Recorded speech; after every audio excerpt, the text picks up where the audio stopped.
Senhor presidente, apesar do plenário hoje bastante esvaziado, eu não abro mão de fazer aqui a discussão da prestação de contas que esta casa terá que votar, que está na pauta de hoje, de 3 projetos de resolução sobre as análises de contas do governo de Minas em 2006, 2007 e 2008. Todos os 3 anos, o Estado era governado pelo atual senador Aécio Neves. E o projeto de resolução opta ou aponta, no seu parecer, pela aprovação das contas do governador em 2006, 2007 e 2008. Mas eu vou encaminhar aqui a posição discutida no bloco Minas Sem Censura, que conta hoje com 24 deputados do PT, do PMDB e do PRB. E todos temos a posição de bloco no sentido de recomendar e votar pela rejeição das contas de 2006, 2007 e 2008. E eu vou procurar aqui fazer a discussão e apontar os motivos que optamos pela rejeição das contas. Faço isso hoje, repito, com um plenário bastante esvaziado, porque hoje também é o último dia de se fazer a discussão dessas contas. Está no plenário da Casa agora, completando 6 reuniões, e infelizmente nós não conseguimos chegar a essa etapa de discussão, apenas hoje. Então, ou fazemos a discussão hoje no plenário, ou ela não será feita de forma a aprofundarmos o que são essas contas. E ela já entrará na próxima reunião simplesmente em votação. E em votação nós não temos tempo de fazer análise das contas. Por isso, optei, mesmo com o plenário vazio, para discuti-las hoje. Todas as 3 contas têm o mesmo problema apontado não apenas pelo bloco de oposição, mas apontado também pelo Tribunal de Contas através do seu corpo técnico e muitas vezes até mesmo por conselheiros do Tribunal de Contas que nos chamaram a atenção do seguinte ponto de vista. O mínimo constitucional para a saúde e para a educação não foram respeitados em nenhum ano em que Aécio Neves governou Minas Gerais. É bom que o Brasil saiba disso, porque o senador Aécio Neves é hoje pré-candidato no PSDB a presidente da República, já anunciado, já antecipou esse debate e novamente se colocou como candidato e diz estar até com lombo duro, pronto para apanhar. E ele tem que estar com casco duro mesmo, porque coisa errada em Minas ele fez. E talvez das piores coisas que a Aécio tenha feito é menosprezar os índices constitucionais de saúde e educação. Haja lombo para sustentar o que nós vamos provar aqui. Que em nenhum ano do seu governo ele cumpriu a Constituição no que diz respeito a um dos aspectos mais sagrados, que é o investimento de 12% na saúde, que significa recurso público para os mais pobres, nos hospitais, no centro de saúde. Aécio Neves nunca cumpriu com os 12%. A dívida, deputado Durval Ângelo, deputado Neider Moreira, a dívida com a saúde chega em torno de 8 bilhões, contando de 2003 até hoje. 8 bilhões é muito recurso. Deputado Neider, que é da área de saúde, sabe disso. É muito recurso que não foi aplicado no nosso Sistema Único de Saúde em Minas Gerais. Recursos que fazem falta nos hospitais, no centro de saúde, para pagamento de médico, para as prefeituras, são 8 bilhões acumulados de 2003 até os dias de hoje, ou melhor dizendo, até as contas do ano passado, na saúde pública. Na educação, em torno de 8 bilhões também deixaram de ser investidos no governo Aécio Anastasia. Faço aqui essa ressalva, não apenas o governo Aécio, mas somando-se o governo Aécio Anastasia, também 8 bilhões deixaram de ser implementados na educação pública mineira. significa professores ganhando muito mal no estado de Minas Gerais, sem condições de receber o piso nacional, que é uma lei federal e que aqui em Minas não é respeitado, porque há aqui um truque de se pagar os professores através de subsídio e não o piso e o salário nacional aprovado por lei federal. Aqui em Minas, uma professora é proibida hoje de alimentar na escola, porque o governo não complementa sequer o recurso de alimentação escolar para que uma professora e uma cantineira que faz a merenda possa alimentar na própria escola. Aqui em Minas temos um quadro de escola pública onde a grande maioria não tem quadro de esporte, não tem biblioteca, e há uma dívida do governo do PSDB de aproximadamente 8 bilhões acumulados de 2003 até os dias de hoje. É bom que o Brasil saiba que aqui em Minas, em nenhum ano do PSDB e em nenhum ano que o senador Aécio Neves governou Minas Gerais, ele aplicou os índices constitucionais na saúde e na educação. E eu vou passar a demonstrar isso com dados bastante precisos. Eu quero ler aqui a seguinte preciosidade. Conforme determinado no artigo 77, inciso 2, do ato das disposições transitórias, a chamada Emenda Constitucional 29, ou a PEC 29, o Estado deve aplicar 12% da receita base de cálculo em ações e serviços públicos de saúde. Foi demonstrada pelo Estado a aplicação de 13,31%, isso é no ano de 2007, incluindo neste cômputo investimentos em saneamento realizados pela Copasa, desembolso em atendimento à clientela fechada, Polícia Militar de Minas Gerais, IPSENG e PSM, e com benefícios previdenciários, Fundo Financeiro da Previdência. Os itens acima mencionados, a nosso juízo, estão em desacordo com os princípios da universalidade e gratuidade, contemplados nos artigos 196, caput da Constituição da República de 88 e 186, parágrafo único da Constituição Estadual de 89, respectivamente, em que pese a existência de questionamentos acerca da matéria. Isso tudo que eu li é do relator e conselheiro Antônio Carlos Andrada. E aqui ele vai, portanto, dizer que não foram aplicados 12%, porque a aplicação de 13,31%, incluindo estes itens, está fora dos princípios da Constituição, como ele disse aqui, e nós chegaremos, portanto, a uma aplicação muito inferior aos 12%, chegando aproximadamente a 9,49% ou coisa semelhante. Portanto, o próprio conselheiro Antônio Carlos Andrada vai dizer que o governo de Minas, no ano de 2007, não cumpriu o item constitucional com a saúde. Depois ele vai aprovar as contas, mesmo não cumprindo. Se fosse um prefeito, estaria certamente cassado pelo Tribunal de Contas, sem direito à eleição e provavelmente com improbidade administrativa, com o Ministério Público entrando com uma ação ou coisa do tipo. Certamente esse prefeito estaria com a bomba do Tribunal de Contas no colo. Mas aqui os conselheiros aprovaram. E em todos os anos que nós fizemos a análise, haverá ou um conselheiro, ou o corpo técnico, ou o Ministério Público, o Tribunal de Contas, a dizer que estão erradas as contas e a recomendar que isso não aconteça novamente. Mas estranhamente aprovando a conta do governador do Estado, do PSDB. Para quem não é de Minas, talvez se estranhe. Nós não estranhamos mais. Os conselheiros do Tribunal de Contas são quase todos deputados que foram líderes de governo ou figuras proeminentes do PSDB dessa casa. Quase todos. Quase todos os conselheiros foram escolhidos a dedo pelo governador Aécio Neves, pelo governador Anastasia e aprovados pela maioria que eles tinham nessa casa. Então os conselheiros são, às vezes, líderes, como eu chamo, do governo no Tribunal de Contas. Não passam de exercer a liderança do governo no Tribunal de Contas. O que ganhou o apelido aqui em Minas do Tribunal de Faz de Conta.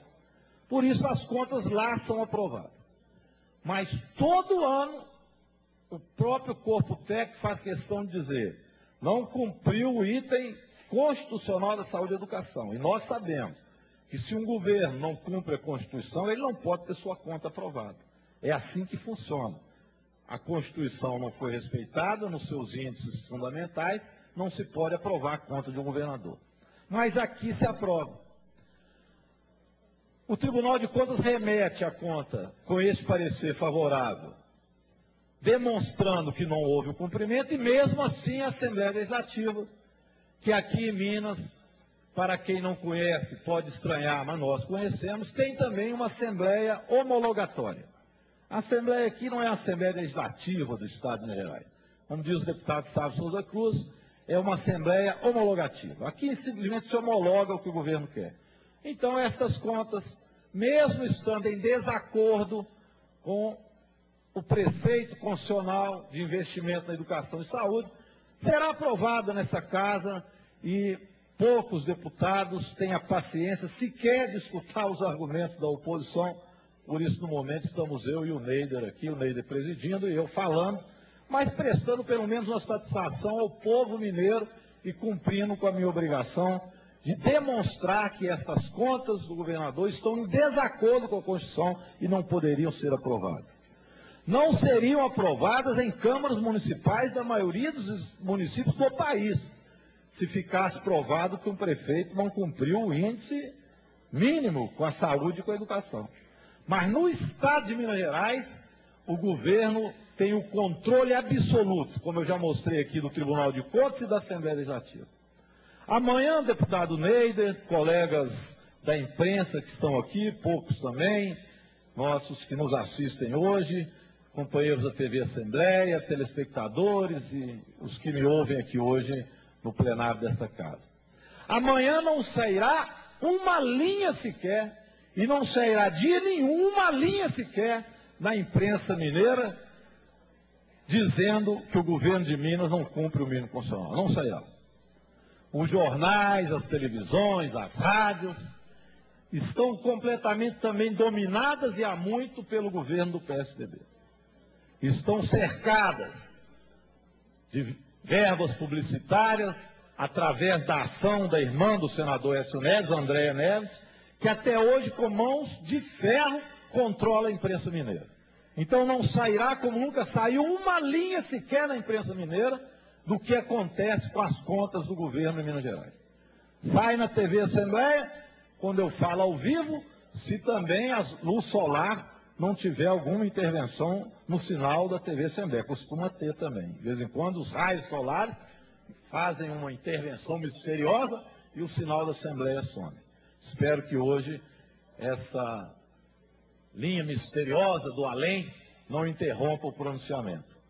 Mas na imprensa mineira, com certeza não haverá nada estranho. Amanhã, nada será publicado. Andréia Neves já está lá atenta e garantindo à imprensa que pode ficar tranquila, que os informes publicitários continuarão acontecendo e nada sairá nos jornais de Minas Gerais. E a educação e a saúde continuarão tendo investimento muito menor, um rombo no governo do PSDB de aproximadamente, como eu já disse, 16 bilhões, mais de 15 bilhões, com certeza, de 2003 até o ano passado. É o tamanho do rombo.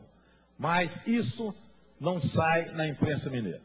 Então nós já vimos que o Tribunal de Contas aprova as contas do PSDB do jeito que elas estiverem. Acontece a mesma coisa com a Assembleia Legislativa, que homologa o que o governo quer. E a imprensa se cala. Nos resta, às vezes, a figura do Ministério Público. Eu digo às vezes, porque também são vozes isoladas que atuam lá dentro. Se depender do Procurador-Geral do Ministério Público, as coisas também não andam e não há dele nenhuma cobrança veemente para que a Constituição seja cumprida. Não, não há. Principalmente quando estava lá o doutor Alceu, aqui apelidado por este deputado, doutor Aécio, devido à sua proximidade, amizade e de laços políticos com o senador Aécio Neves, ele que tanto torce para que o senador Aécio Neves seja presidente da República e trabalha para isso escancaradamente. E, portanto, nada que tem que ser denunciado do senador ou do governador Aécio Neves é também feito pelo Ministério Público, que tudo esconde. Felizmente tem uma figura isolada no Ministério Público aqui, que é a doutora Joseli da Saúde. Esta sim, entrou contra o senador Aécio Neves com uma ação na Justiça, no Tribunal, e cobra hoje que o governador repasse para os cofres públicos o rombo na saúde de, pasmem, senhores e senhoras, 4,3 bilhões. O senador tentou, de toda forma, fazer com que esse processo não caminhasse na Justiça. A doutora Joseli foi firme, manteve o procedimento e, felizmente, o Tribunal de Justiça manteve como réu o senador Aécio Neves. Hoje ele é réu. Responde no Tribunal de Justiça com essa ação do Ministério Público da doutora Joseli por 4,3 bilhões que deixou de aplicar num determinado período do seu governo, porque o rombo já é maior, porque ele continuou aplicando os mesmos preceitos anticonstitucionais que fez quando a doutora Joseli entrou com essa ação. Então hoje ele é réu. 4,3 bilhões é a dívida cobrada pelo Ministério Público. Também isso não sai da imprensa mineira. É como se não existisse essa ação. Mas a doutora Joseli está lá firme. O senador Aécio Neves, com a ajuda, inclusive, da Advocacia Geral do Estado, tentou calar a ação, fez recurso para que ela não existisse, mas, felizmente, neste caso, o Tribunal de Justiça, por 3-0, anulou as pretensões do senador e manteve a ação da doutora Joseli. Está correndo, portanto, na Justiça. O juiz terá o direito de julgar. E, ao que tudo indica, julgará contra o senador Aécio Neves, porque qualquer juiz, qualquer advogado, qualquer Tribunal de Justiça, qualquer desembargador que vê que ele não aplica os índices constitucionais na saúde e na educação, não permitirá que isso aconteça sem colocar a improbidade administrativa e outros crimes nas contas do responsável pelo governo do Estado na ocasião. O senador Aécio Neves, se correr tudo diante da normalidade jurídica em Minas, que é outra incógnita, sequer poderá ser candidato a qualquer cargo eletivo quando as contas forem julgadas. Eu passo aqui agora a fazer o relato de quanto, ano a ano, e nessas contas que vamos analisar agora, deixou de ser investido cada centavo na educação e na saúde, para que não fique dúvida. Resultado, do ano de 2003 até o ano de 2011, o acumulado de 9 anos do governo do PSDB, a média de aplicação foi de 7,37% ao invés dos 12%, tendo um prejuízo de 7 bilhões 792 milhões 235.895 reais e 57 centavos. Este prejuízo é cálculo feito com as minúcias do Tribunal de Contas. Portanto, esses dados não são dados apenas da oposição nessa casa. São dados do Tribunal de Contas do Estado, que estranhamente, mesmo assim, aprova cada ano essas contas com esse déficit colocado. É claro que isso faz falta, é muito recurso, são quase 8 bilhões, é muito recurso. Se nós somarmos a isso 1,5 bilhão que se construiu a cidade administrativa, né, a Brasilinha do Aécio, só para mostrar que ele parece com Juscelino, 50 anos depois, nem moderno é, né? Fazer uma Brasilinha 50 anos depois, para dizer que ele parece com Juscelino Kubitschek, é muito atraso. E gastar 1,5 bilhão para concentrar servidor público, tudo num lugar, na época da descentralização, onde você tem computador, internet, na época da modernidade, você juntar servidor público, tudo num lugar, para parecer com Juscelino Kubitschek. É o sonho do Aécio Neves de ser presidente da República. Como o governo de Minas virou um comitê eleitoral do Aécio, esse tipo de coisa é ainda aplaudido por setores da imprensa mineira, controlados, repito, por Andréa Neves, a Goebbels das Alterosas. Aquela que controla com mãos de ferro a imprensa mineira que nada publica. Se nós somarmos a isso o Mineirão, né, que foi doado para Minas Arena, dá até tristeza, né? Mineirão. Aquilo a gente tem tanto sentimento para o Mineirão que foi doado para Minas Arena. Está lá o Cruzeiro sendo espoliado, o Atlético resistindo, o América nem sonha em jogar lá, né? porque a Minas Arena é que controla, cobra caro. O Atlético faz uma final da Copa Libertadores, uma renda de 14 bilhões, o Atlético leva, de 14 milhões, o Atlético leva 7. Metade fica para a Minas Arena. É muito dinheiro. O Aécio doou o Mineirão para a Minas Arena. Está dando maior confusão no Rio. Mas lá, como o governador é do PMDB, a imprensa abre os canais para que se reclame. Aqui é tudo fechado. Então ninguém fala, mas eu falo. Aécio doou o Mineirão. Quebrou Minas e doou o Mineirão. Foram mais recursos vindos do governo federal através de financiamento e que o Estado está pagando. Vocês sabiam que quando não dá lucro para a empresa no mês, o Estado cobre? Pois o Estado cobre. Sagradamente, 7 milhões ele tem que pagar para a Minas Arena todo mês. Se não der lucro, paga a si mesmo. É o negócio da China para os amigos do senador Aécio Neves. E assim vai em Minas Gerais. Com o silêncio da imprensa, com o conluio do Tribunal de Contas, que eu já mostrei aqui, e com a Assembleia Homologativa do Estado de Minas Gerais, que a gente tem, por vezes, falar ausentes, sozinhos aqui, porque não temos sequer ouvidos para que as pessoas venham e se tocam a consciência do que tem acontecido. Mas esses são recursos que fazem falta aqui, ó, na saúde pública. E fazem falta também na educação pública. Eu vou procurar demonstrar na educação também, ano a ano, o que acontece.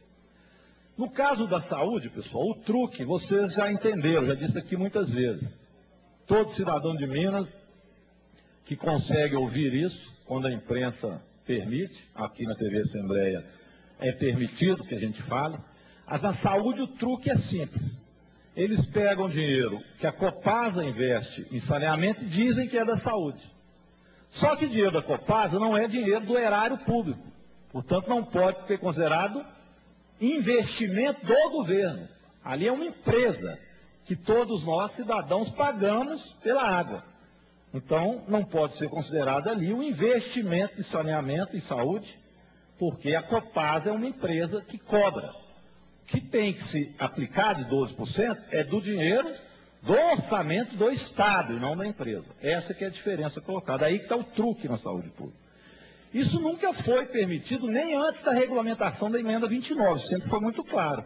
Usar o recurso da empresa estatal, não. Por isso, o próprio conselheiro Antônio Carlos Andrada chamou atenção aqui, dizendo que o que tem que ser garantido é o princípio da universalidade e gratuidade. E no caso da Copasa não tem universalidade, porque não é para todos, depende de onde foi feito o saneamento, e nem é gratuidade, porque se cobra a despesa através da Copasa. Então isso nunca esteve em questionamento nem quando da discussão da não regulamentação da emenda 29. Isso sempre foi consagrado na Constituição desde 1988. Então esse é o truque usado na saúde para deixar de aplicar estes 8 bilhões, ou 7 bilhões e tanto, quase 8 bilhões. Na educação, o truque aplicado é também proibido, nitidamente por lei. É considerado investimento na educação o investimento feito no pagamento das professoras, dos professores, dos trabalhadores de educação, no gasto em construção de escola, quadra de esporte, alimentação escolar, tudo isso é permitido dentro do gasto com a educação. Mas não é permitido, não é considerado investimento na educação o pagamento ao aposentado e pensionista. Isso não. Por quê? Porque o aposentado e pensionista, ele próprio paga uma parte da sua aposentadoria, que tem o desconto que vem no contra-cheque do professor, certo? Vem lá 11% de desconto. E o Estado é obrigado a colocar a parte dele no fundo da Previdência. Então você não pode considerar isso como investimento na educação, isso é investimento na Previdência. É o custeio da Previdência. Aqui em Minas, o que o PSDB inventou foi isso. Ele coloca o que ele retira de investimento para a Previdência, para pagar os aposentados, e coloca no cálculo da educação. Aí, ele vai investir na educação menos do que os 25%. Então, ele vai deixando de aplicar na educação. Faz falta? Não? Faz falta, né? Uma escola que não tem quadra de esporte poderia ter. A quadra coberta, que os alunos estão lá, uma educação em tempo integral. Uma professora melhor paga, né? Sinceramente, a professora em Minas Gerais está dando tristeza. Elas vivem em greve, outro dia fizeram 112 dias de greve. Com razão, né, a greve das professoras, mas prejudica. Mas a gente tem até que entender, mas como é que o professor dá aula desse jeito? Biblioteca pública nas escolas, quase nenhuma tem. Informática, as escolas estão caindo a pedaço. Não são aquelas escolas que vocês veem na propaganda, não. Aquelas são raríssimas. Aquelas que as professoras vão abraçar os atores globais, aquilo não existe na realidade, não. Visita uma escola e você não vai ver aquelas professoras felizes, satisfeitas, com um sorriso maravilhoso, abraçando os atores globais. Aquilo só nas propagandas da Andréia Neves, né? A guerra das alterosas. Só existe lá. Mas na realidade de Minas, não. A realidade de Minas, os professores estão insatisfeitos, não estão sequer alimentando na escola, é uma brigaiada danada, as diretoras querem impor aos professores algumas coisas, a supervisora, é um quadro de guerra na escola. As escolas não estão pacificadas, para usar uma expressão da professora Beatriz Cerqueira, a quem aqui eu mais uma vez faço homenagem pelo belo trabalho que ela vem realizando à frente do Sindiúti e da Central Única dos Trabalhadores. Resistindo a esse massacre que o PSDB faz com as escolas e com os educadores em Minas Gerais. Dando um acumulado de aplicação na educação, olha o acumulado, hein? Nos 9 anos. Ao invés de aplicar 25%, aplicou-se uma média de 21,05%, dando um prejuízo à educação pública mineira de 8.701.142.142,25, portanto, superior a 8 bilhões. Somando-se esses 8 bilhões com os 8 bilhões da saúde, 7 bilhões e tanto, nós teremos um prejuízo na educação e na saúde de aproximadamente 16 bilhões de 2013 até agora, que não foi aplicado na educação pública e na saúde pública. Este é o tamanho do déficit nos dois setores essenciais, cujos índices constitucionais são obrigatórios na Constituição do Estado de Minas Gerais. São dados reais, dados colhidos ali do Tribunal de Contas. Não há aqui nenhuma manipulação, não há aqui nenhum índice que seja meramente a contas da oposição nessa casa. São dados que nós retiramos do relatório do Tribunal de Contas ano a ano. Portanto, esse é o tamanho do prejuízo. Vocês vão notar que, quando chegou aqui em 2012, diminuiu um pouco o tamanho do rombo do ano. Foi quando o Tribunal de Contas ficou muito apertado, porque nós viemos fazendo essa denúncia, e principalmente porque eu já contei a história, a doutora Joseli entrou com ação no Ministério Público contrário. E começou a haver também manifestações de maior parte contra esse absurdo. O Tribunal de Contas, então, através do presidente conselheiro, que era o Toninho Andrada, estabeleceu com o governo o que eles chamaram de termo de ajustamento de gestão. Um dos maiores absurdos jurídicos que qualquer pessoa tenha visto na vida. Qualquer leigo. O Tribunal de Contas propôs ao governo, ou o governo propôs ao Tribunal de Contas, que eles fizessem um acerto. Então o governo disse, eu não tenho condições, não vou aplicar. Deu lá os argumentos dele, disse, não, eu não tenho dinheiro. Engraçado, não tem dinheiro para aplicar o recurso do mínimo constitucional na saúde e educação. Disse que não tinha recurso. E foi ao Tribunal de Contas, como é que faz? O tribunal devia dizer, olha, se vocês continuarem desse jeito, eu vou rejeitar as contas e o governo vai ficar com uma ação de improbidade administrativa, o governo vai ser cassado. Não é isso que tem que acontecer? É isso. Não respeitou-se a Constituição, o governo tem que ser denunciado pelo Tribunal de Contas, o Ministério Público tem que fazer uma ação e o Tribunal de Justiça cassar o prefeito. Não. O Tribunal de Contas, então, através do presidente do Tribunal de Contas, do relator do processo, então, o conselheiro Mauri Torres, meu amigo, a quem tenho com ele uma amizade, um relacionamento, tivemos aqui na Assembleia muito bom, mas que foi um dos últimos líderes, né, do governo Aécio Neves e depois do governo Anastasia nessa casa. O Mauri Torres assinou com o governo um termo de acordo propondo um cronograma de pagamento dos mínimos para a educação e saúde que não fosse o que está na Constituição. Então, o Mauri e o Anastasia assinaram algo que a Constituição não permite, que eles aplicariam 2011, 2012, 2013, 2014, índices menores do que a Constituição do Estado, aprovado nessa casa, e que a Constituição Federal, aprovada em Brasília em 88, impunha como lei. Eles assinaram lá, pegaram lá, deve ter sido no joelho mesmo. Assina aí o Mauri assinou. Assina aí, Anastasia. Anastasia assinou. Pronto, está aqui. Ó. Não precisa de respeitar a Constituição, não. Isso aqui está valendo. Isso aqui vale. Ah, mas e lá no Tribunal de Contas? Não, lá já acertei, os conselheiros todos votaram, tudo favorável a isso. Agora, na última conta, eles falaram, não respeitou a Constituição, mas respeitou o termo que eles assinaram lá, esse que eu estou falando, que eles assinaram ali, ó, no joelho. Aí esse está respeitando esse, precisa respeitar a Constituição, não. E deram favorável, é impressionante. Aprovaram as contas lá. Ah, mas e a Assembleia Legislativa? Ah, lá eu controlo, pode deixar lá. Ali é a Assembleia Homologativa, você acha que o deputado vai votar contra a Anastasia lá? Só aqueles loucos do PT, do PMDB, um ou outro. O resto faz o que você manda, o governador. Ah, o Mauri, lá eu conheço, lá eu sei, lá a gente domina, lá é a Assembleia Homologativa. Lá não tem problema não. Chega lá, os deputados votam, que é uma beleza. Eles nem escutam o que os deputados do PT vão falar lá. Só o Neida que vai escutar, que vai estar lá presidindo, coitado, vai ter que escutar ali, prestar atenção, mas o resto pode ficar tranquilo, nem escutar os deputados vão. E no dia que for votar, eles vão lá e votam. E vota, depois ganha emenda parlamentar, e assim vai, e continua funcionando a Assembleia Homologativa. E assim vai ser, né? De novo, a Assembleia Legislativa vai aprovar, apesar de tudo que eu mostrei aqui. Ó. Por isso eu falei que hoje eu falava aqui, de qualquer jeito eu tinha que falar, para mostrar que pelo menos as pessoas sabem daqui. Mandar um abraço, Fernando, sempre aí com a gente, representante também da Polícia Civil. Tomara que no futuro, com as mudanças do quadro político, espero que já seja ano que vem, as coisas passem a ser mais sérias em Minas Gerais e a gente, do estado de capitania hereditária dos Neves, passe a ser um estado real de Minas Gerais. Eu tenho esperança nisso porque na Bahia, Toninho Malvadeza mandava e desmandava e um dia perdeu a eleição.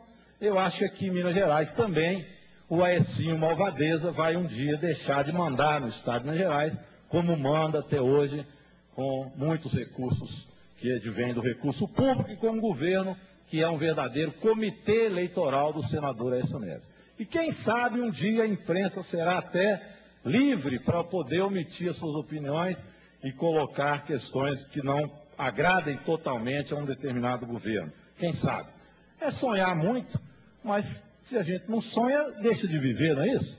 O sonho é importante para as pessoas. Eu não sonhar com um Estado de Minas Gerais livre, com um Estado onde as pessoas tenham condições de dizer o que pensam e respeitar pelo menos a Constituição do Estado.